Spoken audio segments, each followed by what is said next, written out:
This for me is truly a honor, and I'm truly touched to my heart for this moment. It's one of those things that a lot of people has been told, I've had the opportunity to share of some of my past experiences, of course, dealing with the military. And not to hold you long, but I truly think this is something I need to put out front and put on the floor, and you can do with it as you will. But when I was in the military, due to some circumstances, due to some conditions, I suffer the consequences now on this side of things. It's been 30 years, but those consequences are this. I don't retain things like I used to. I don't recall knowledge that I used to have. And I've taken all of that and I've put it into a small box over the years, and I call that my comfort zone. Steve Green's comfort zone. I've taken that comfort zone and I've stuck it into a small box, and I've nailed it down, and I've put bolts on it, and I've put locks on it, and I've sort of put it to the side. And with that, I've covered it with fear and with some doubts. But for about the last 6 months, I've prayed about some things, and I've asked God about some things. And I'm at this point now, almost 52 years old, almost 30 years later, that it's time for me now to take that doubt and that fear off that box and throw it to the side, and to take that bundle of comfort zone that I've bundled up over the years and to pull that out and to see what's inside of it, because there's so many couldas, wouldas, shouldas that's inside of that bundle of comfort zone, and I know that it is. So I've taken that comfort zone and I've tossed it in the air, and some of the most amazing things has come out of that, and for me, it's potential. You truly don't know your true potential until you put your best foot forward. You don't know that true potential until you're willing to get away from that doubt, to get away from that fear. And that's where I'm at this morning, and I'm truly excited. You don't know how excited I am about this moment here. Now, some already know that I used to preach a few years ago, but it was nothing like this. It felt like then I could just preach to people, and it's almost like itching ears. So it really didn't matter what you said. But to you guys, you want to think about some stuff. And that's what I tell anybody. I told Mike, I said, I've never been around a group of more knowledgeable people in my life. So it makes you think, it makes you search Scripture. I told Caitlin as we were going on vacation about 3 weeks ago, I said, baby, pertaining to this day, which is today, I said, I know that I will have a little fear. I know that. I will be a little anxious about it, very nervous. But the thing about it is that joy and that excitement, I think that that's going to just override everything. And I know that it will. But this is the conclusion that I've come to before we get started. But the conclusion I've come to is this, and I'm about 95 to 97% sure of this, but in the next 75 to 100 years from now, not many of us is going to remember this day anyway, whether it's good or whether it's bad. So for me, that's where I hold, that comfort zone, and that's the way I feel, the way that I do. Not many of us is going to remember this. Now, with that being said, of course, just real quick, I was texted this morning, and I was asked the question, how long is it going to take? Now, hear me out before we get started. I have a 2-hour message that I've condensed in with an hour, but I'm going to talk really fast and try to get it in 30 minutes. Now, as we get started, this morning's message is coming from the book of Matthew, chapter 14, verses 22 through 32.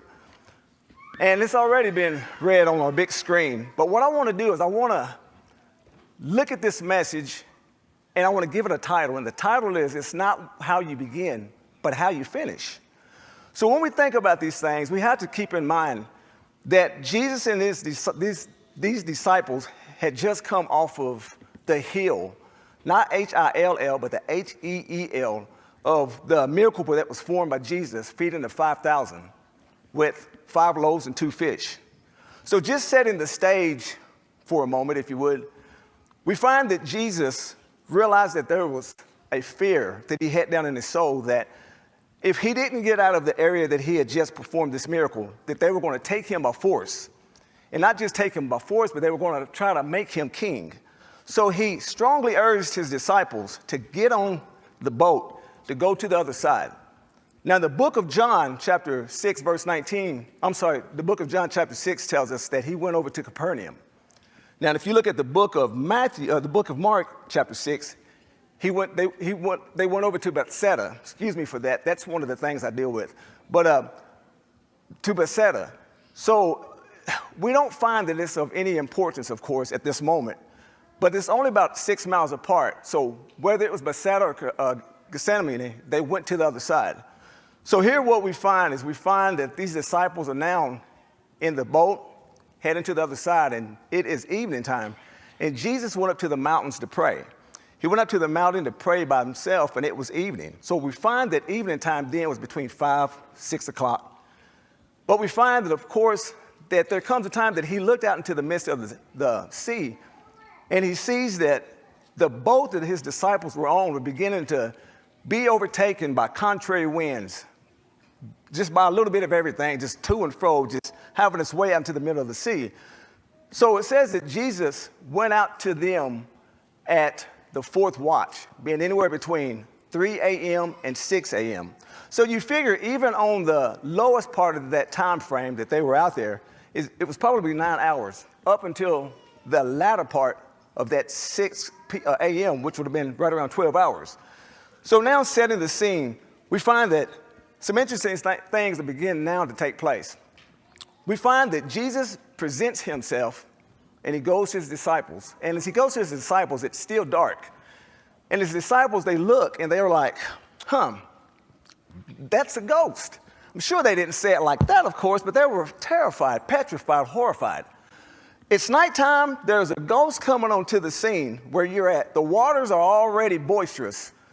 And some things began now to take place. These things that began to take place were almost overwhelming to these disciples. They were shaking in the boots. Chances are I would have been. I mean, there's no doubt about it.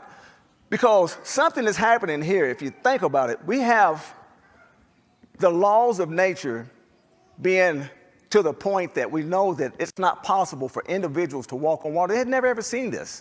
So in their hearts, you know that they were truly troubled. So as they were troubled, Christ does something that I find fascinating. He presents himself and he says, be of good cheer. It's I, do not fear. Sorry, but do not fear. Well, can you imagine the mindset?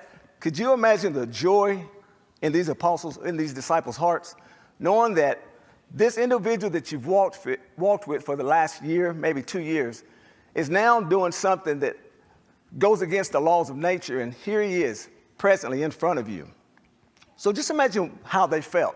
Just once again setting the scene. So the core message is a couple of verses from here, which we find that once Jesus tells them to be of good cheer, some things begins to happen. And Peter himself, it's interesting because Jesus never asked Peter to do this, but Peter says, Lord, if it is you.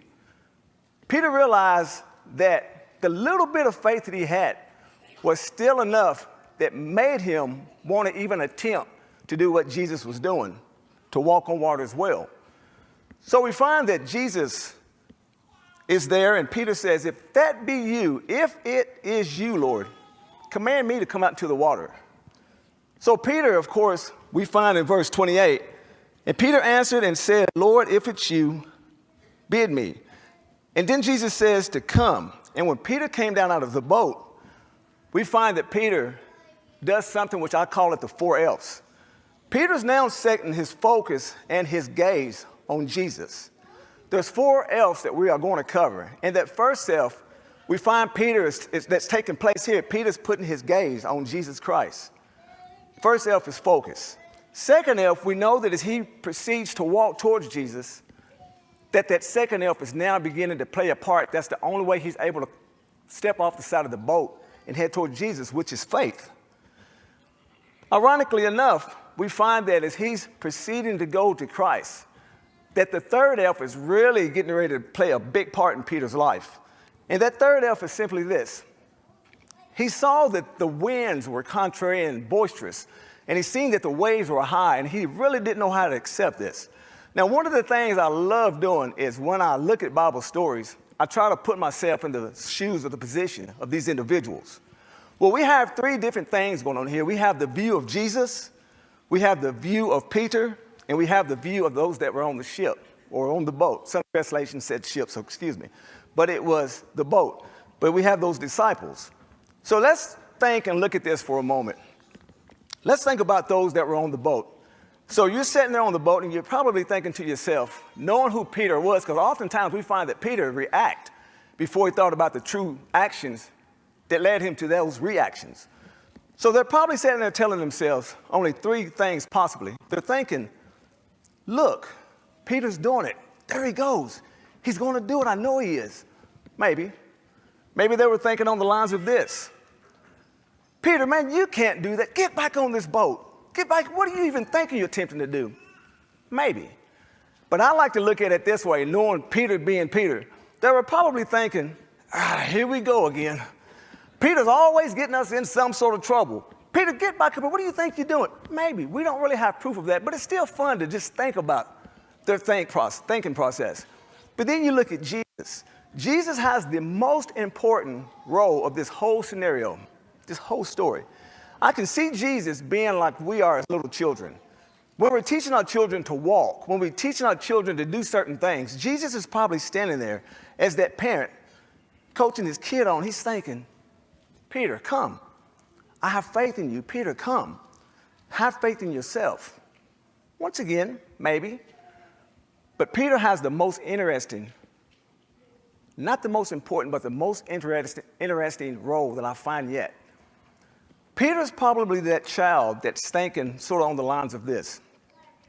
He gets out, he's focused on Jesus. His faith, even though it's a little bit of faith, it's still enough to allow him to walk onto the waters to go to Jesus. But he's probably thinking, I'm doing this, I'm doing this, I'm doing this. But then like we are today, we get a little sidetracked. We get a little distracted. And I see Peter now, the courage that he has here, that little bit of faith, is beginning to flip over and do something completely different. And it's beginning to do something completely different because of all the distractions now that's going on around him. And Peter's probably thinking, I don't know if I've made a good decision. I was walking towards Christ, but now because of all the things that are going on around me, these loud winds, these high seas, he's probably thinking, that wave wasn't that big when I came out here earlier. That wind wasn't that loud when I came out here earlier. And we don't really have an account of how far Peter was from the boat or how close he was to Jesus.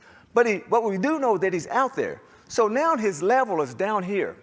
His belief is down here. But now it's beginning to be flipped over due to doubt. So now we find that the third elf begins to take part. That third elf is fear. Fear has kicked in to the fullest. And once fear kicks in, a lot of times it just stops us in our track. It consumes us.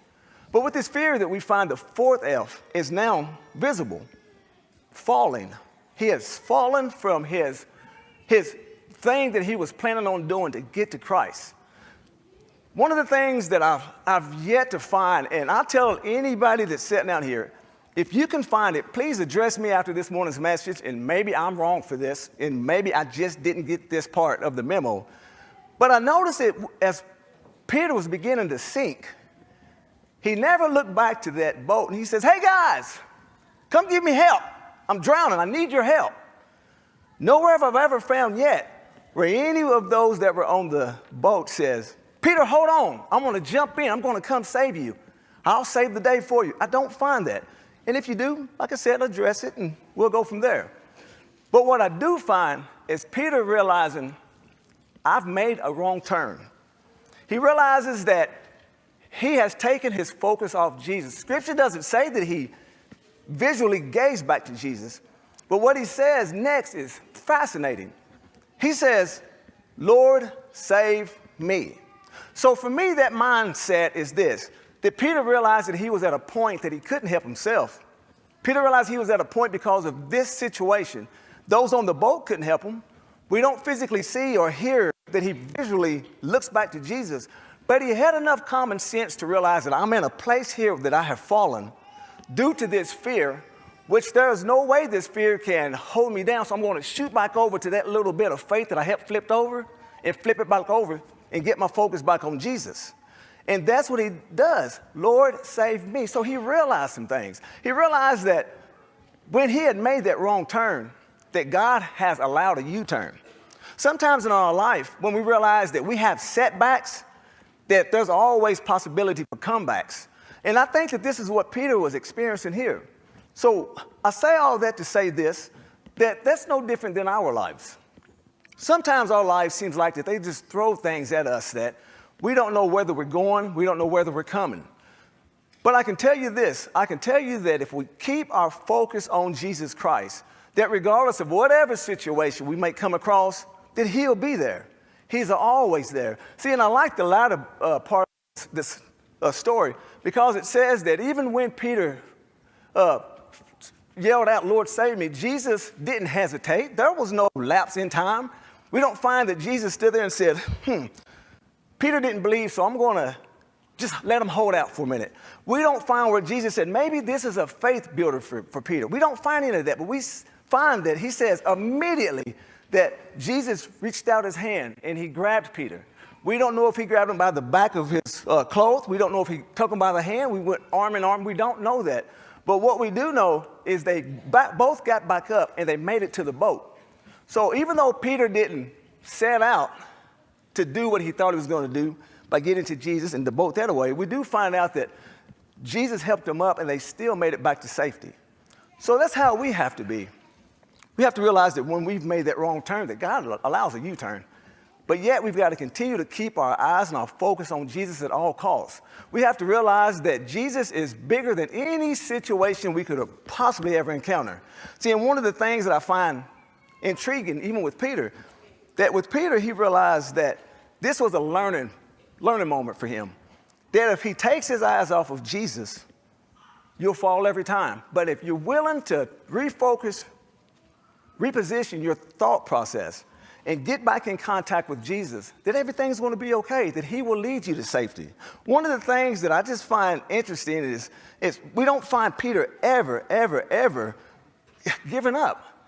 Peter had a little bit of faith, but yet after the day of Pentecost, we find that he becomes a spiritual giant. And that's how we have to look at life. We have to look at life in such a way that if God is there, if he's brought you to it, he can truly bring you through it. I believe that Jesus was teaching Peter in this moment, guess what? If you lose focus on me, you can't do it by yourself. But if you continue to put your hand in my hand, I can get you wherever you need to be at. And I think that Peter truly understood this. It's just, I don't know, you could have taken so many different views and outlooks on this passage of Scripture. But that's how we have to be. And I can tell you, Christians, regardless of what we do in this life, never lose sight of Jesus. It's a bad place to be in. First of all, if we lose sight of Jesus, we can't do it on our own. It's impossible for us to do it on our own. And one of the things we have to think about as a Christian is don't give in to doubts. Don't give in to fears. Oftentimes when we give in to those things, it causes us to give in. But then when you give in, we have a tendency to give up. Then when we give up, we just throw our hands up in there and give out altogether. So continue to keep your hand in God's hand. Continue to stay on that straight and that narrow path, because he will bring you through whatever circumstances we go through. Look at the quality of Jesus, not the quantity of what's around us. Continue to focus. Don't worry about the fear. Christ is in front of us. Don't worry about the circumstances around us. The crisis is going on around us. But you will always continue to prosper as long as you keep your hand in God's hand. It's just the way that it is. To those that might not know Christ in the pardon of their own sin, I want you to ponder on this thought real quick. If God decided that today was going to be your very last day here on this earth, where would you spend the rest of eternity? Something to really think about. God has given mankind the plan of salvation, and that is simply this: to repent of your sins. If not, and he took your life today, you die in those sins. Repent of those sins. He wants you to believe that Jesus is the Son of the living God. Confess with your mouth that he died, he was buried, he resurrected on that third and that appointed morning. He wants you to be baptized for the remission of our sins in order to get rid of these sins and to receive the indwelling of the Holy Spirit. And then we can continue to live each and every day according to the Word of God. And we here at the Richmond Church of Christ family, we won't only pray for you, but we will as well pray with you. Because like the old cliche, it takes a village to raise a child. And that's how we are here, and that's how we feel here. And doing so, if you have any concerns, any problems, anything that so easily besets you, come down front. Come down front. And we'll pray for you as we're led by our shepherds, our elders. I'm going to ask that you all would stand as we sing.